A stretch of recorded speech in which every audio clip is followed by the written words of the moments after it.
As we get into the summer months, more road work is set to start in Topeka. 13's Isaac French is on your side with a look at those projects and how it could impact your daily drive. Shawnee County health officials told county commissioners everyone plays a role in getting the virus under control. County Health Officer Dr. Gianfranco Pizzino says we will be keeping up with the highlights. This is definitely an exciting time for Kansas sports here since we haven't had sports anytime lately. So we'll have an in-depth look at how the safety measures impacted the game coming up at 10. Yes, when you get those cooler temperatures, you get to relax, Netflix and chill, right? Well, fall games for one college conference are being postponed until next year. Coming up, we'll hear from a few athletes encouraging all of its members to head over to its cleaning station after they work out to wipe down their equipment to avoid transferring germs. But it is still serious. I want to pick up the snow so you can see how thick the snow is on the roads. It's not safe to drive. The storm left flooding in the Dunlap area. As you can see, the water is as high as my boots and actually deeper than that. But I want you to take a look at this. Protests in Kansas City that started out peaceful ended in unrest last night. As you can take a look here, Kansas City police say as the night fell, groups of protesters in the plaza area became violent. Dr. Birx also emphasized the importance of wearing a mask, social distancing, and restricting bars and indoor dining. Health experts say the South may be in for a long fight against the virus if the proper safety measures aren't taken. Laura Podesta is in New York City with the latest. We start this Tuesday morning with breaking news. Topeka police are investigating a shooting that happened early this morning. Now, the YMCA does have a handout for its members to pay attention to keep themselves safe. Let me show you some of the things that they still have here. They still have some Chiefs gear that fans can come and collect. If you follow me this way.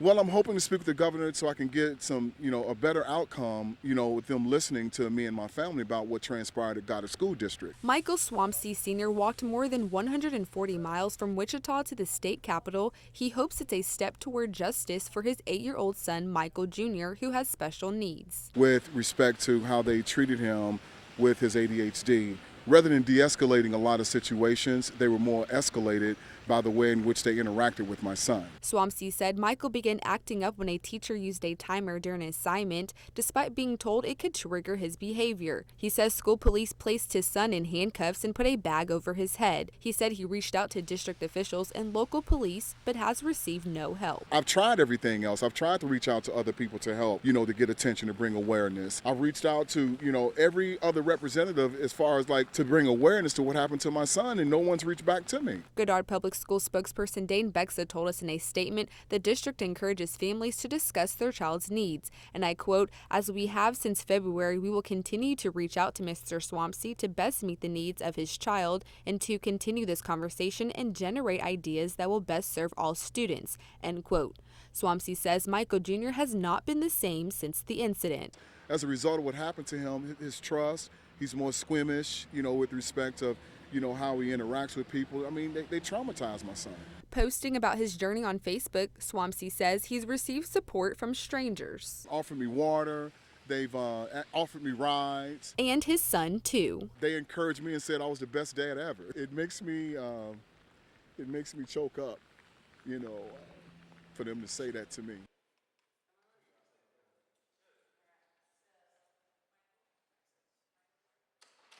Melissa, the staff arrived for work this morning here at Seaman Community Church to find their building broken into and all of their electronics stolen. And Topeka police say it's part of a trend that they're seeing.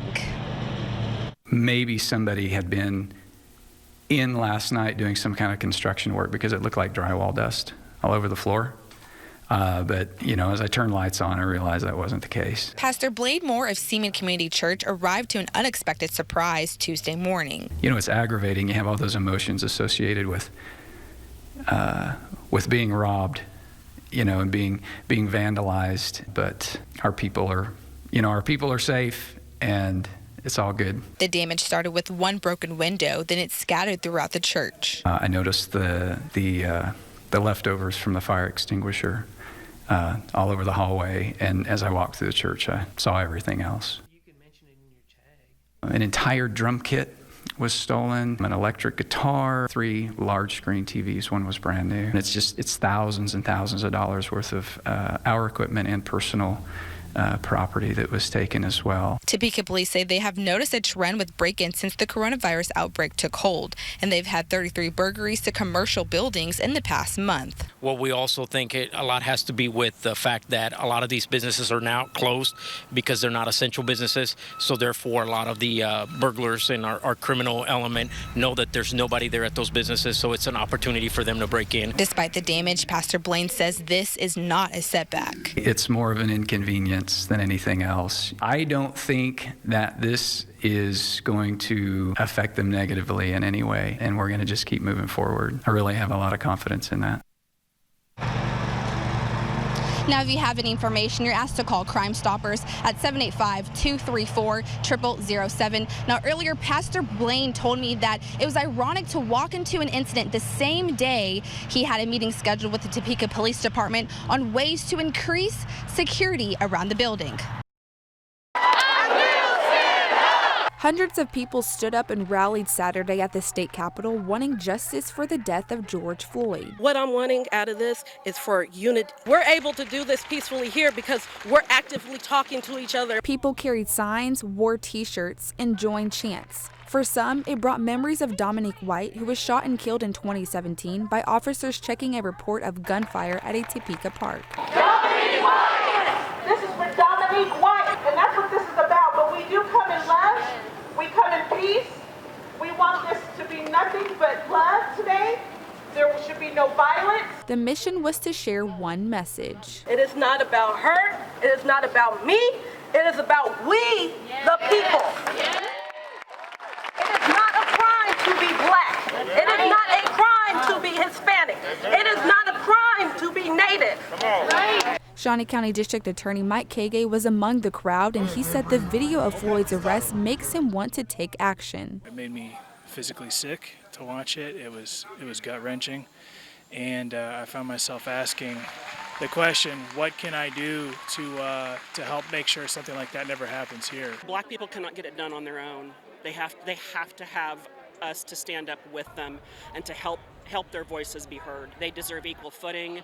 They deserve to have the same privilege that I was born with. I'm really here to support that idea, and that we need to make sure that everyone feels safe in our community. And I'm hearing right now that not everybody does, and that hurts. So I want to do whatever I can to help change that. After the rally, the group marched around the state capitol grounds chanting for justice. I think it's big to see the different voices and the different nationalities, and I think this shows that Topeka is really working to create something different.